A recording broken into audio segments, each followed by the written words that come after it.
Selam aleikum hoxh. Çka më kishe këshillu nëse burri të përzethet nga shtëpia? A mund të dalë, pra me dalë, apo të rrit për hatër të fëmijëve, për fëmijët? Aleikum selam, rahmetullahi barakatuh. Unë gjë e parë që kisha me këshillu, a ka që si burri të pa shpirt, që nanën e fëmijëve e përzem pa kur farë arsye. I thotë çu dil për shtëpisë, hajde, të kumë shu hupi këtu. Kjo është e para. E dyta, shoh çfarë nane të mirë, të mëshirshme, të sjellshme, të edukume, që për hatër të fëmijëve vetë dënë me sakrifiku vetën e menet, si me zërë menet, veç hatër i fëmijëve.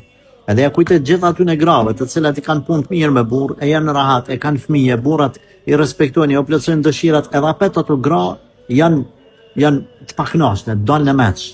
Mos të mirat e Zotit ja thënë qafën. Dilni meç. Qyre kjo motra dënë menet më u bën sakrificë për fëmijët e vet.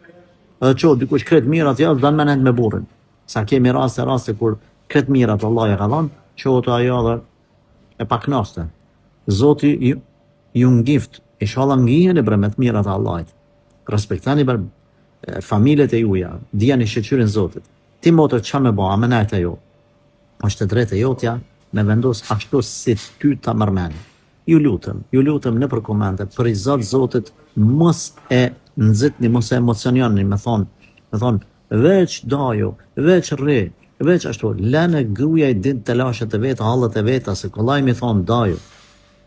Ose po diçka, ajo me familjen e vet, me prindërit e vet, me akrabat, me të dashurit e vet, që duan të mirë me fëmijët e vet. Ja analizon sanët.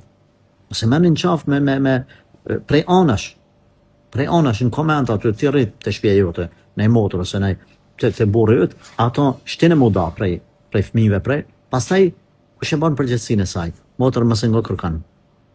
Vetë vendos ti e drejtë jote është çka me bën. Por mbështetur te Allah, falia dure çate bën dua, Zoti me çu çat është hajri. Allah të ndihmoft.